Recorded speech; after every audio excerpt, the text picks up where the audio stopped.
দর্শক, খুবই দুঃখের সঙ্গে বলতে হয়, আজকে রাজধানী ঢাকায় ২টা চিত্র। একটা আন্তর্জাতিক অপরাধ ট্রাইব্যুনালে লম্বা সময় ধরে বিচার কাজ চলছে। সেখানে শুনশান নীরবতা। বিচারকরা সংক্ষিপ্ত বিবরণী পড়ে যাচ্ছেন। কিন্তু ধানমন্ডি ৩২ নম্বরকে ঘিরে একটি উত্তেজনাকর পরিস্থিতি, সাউন্ড গ্রেনেডের শব্দ, বোমার শব্দ, ককটেল বিস্ফোরণ এবং একটা রণক্ষেত্র। হঠাৎ করে কোথা থেকে বিশাল বিশাল ২টি বুলডোজার আসলো। তাকে ঘিরে চলছে উন্মাদনা যে ধানমন্ডি ৩২ নম্বর নাকি খেলার মাঠ করা হবে। কারা সিদ্ধান্ত দিল, কে সিদ্ধান্ত নিল, কেন এই দিনটা বেছে নেওয়া হলো? মানে এটা মনে হবে যে যেমন আগে ওই যুদ্ধাপরাধীদের যখন বিচার চলতো শেখ হাসিনার সময়, সেই কল্পিত বিচার, তখন জামাত তারা বিক্ষোভ করতো বিভিন্ন জায়গায়, সেটার একটা ছিল প্রতিবাদ। আর এটা প্রতিবাদ করছে কারা জানেন? এখানে আওয়ামী লীগ না, শেখ হাসিনার বিচার হচ্ছে সেই খুশিতে একটা অরাজকতা, একটা বিশৃঙ্খলা, দফায় দফায় সংঘাত। আমি খুব ক্লোজ থেকে চেহারাগুলো চেনার চেষ্টা করলাম। এটা কোনো সাধারণ ওই ভিকটিম পরিবারের সদস্যদের চেহারা না, এই চেহারা আন্দোলনের চেহারা না। অদ্ভুত কিছু চেহারা দেখছি, যাদের একটা রাজনৈতিক পরিচয় আছে, যাদের একটা রাজনৈতিক লক্ষ্য আছে। আজকের এই ট্রাইব্যুনালের এই বিচারটাকে যাতে ভিন্ন খাতে প্রভাবিত হয়, একটা দানবীয় শক্তির উত্থান হয়, তেমনই একটা প্রবণতা। যেন বিচার বড় কথা না, ধানমন্ডি ৩২ নম্বর আরেক দফা গোড়ায় দেওয়া হলো, দৃষ্টিটা যেন এদিকে থাকে, সেরকম একটা লক্ষ্যে পরিচালিত। এটা কি খুব পরিকল্পিত নাকি এটা আবেগজনিত? আমি এটা বুঝতে পারছি না, কিন্তু এটা মনে হয় না যে এটা আবেগের কোনো বশবর্তী। এটা পরিকল্পিত একটা উদ্যোগ, যেই পরিকল্পনার অংশ হিসাবে সেই সুদূর আশুলিয়া থেকে বুলডোজার চলে আসলো, বিশাল বিশাল বুলডোজার। এটা কোনো ব্যক্তিগত বুলডোজার না, এটা কোনো প্রতিষ্ঠানের বুলডোজার।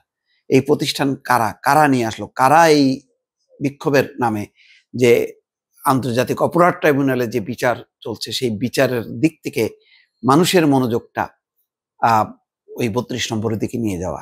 আজকে টেলিভিশনে স্ক্রল দেখেন, হাইকোর্ট এলাকার সামনে সবাই অপেক্ষা করছে, লোকজন টিএসসিতে বড় স্ক্রিনে দেখছে। আরেকটা হচ্ছে ট্রাইব্যুনালের ভেতরের দৃশ্য, আর একটা হচ্ছে ধানমন্ডি ৩২ নম্বর। চারটা দৃশ্যের মধ্যে একদম ব্যতিক্রমী অবস্থা হচ্ছে ধানমন্ডি ৩২ নম্বর। এটা কি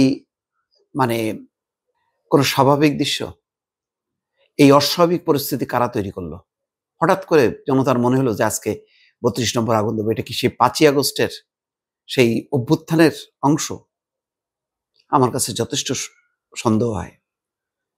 আজকে অন্তত এইটুকু বলা যায় যে বিএনপি এবং তার ছাত্রদল, যুব দল, তারা দায়িত্বশীলতার পরিচয় দিছে। তারা মাঠে ময়দানে নেই। তারা বিচারের মতন চলুক সেই প্রত্যাশা করছে, কিন্তু এটাকে কেন্দ্র করে কোনো বিশৃঙ্খলার মধ্যে আছে আমি এটা বিশ্বাস করতে চাই না। কিন্তু আমি চাই যে সরকার এটা তদন্ত করুক, তারা বলুক যে এই ৩২ নম্বরে কারা। কারণ এটা কিন্তু একটা ভয়ঙ্কর একটা প্রবণতা, সামনে নির্বাচন, তারপর সরকার, যে ধরনের মব তৈরি হচ্ছে, যে ধরনের একটা বিশৃঙ্খল পরিস্থিতি তৈরি হচ্ছে, কোনো নির্বাচিত সরকার কেউই এই দেশ শাসন করতে পারবে না। পুলিশ তার দায়িত্ব পালন করতে পারবে না, র্যাব বলেন, আরো সেনাবাহিনী দেন না কেন, সেনাবাহিনী তো তখন থাকবে না। একটা নির্বাচিত সরকারও টিকতে পারবে না যদি এই যে এখন যে প্রবণতা দেখলাম ৩২ নম্বরকে ঘিরে, এটা যদি চলতে থাকে। তাহলে বলতেই হয় যে তাহলে আবারও কি ক্রস ফায়ার, বিচার বহির্ভূত হত্যাকাণ্ড, এই বিষয়গুলো কি সরকারের ইন্ট্রোডিউস করা উচিত কিনা?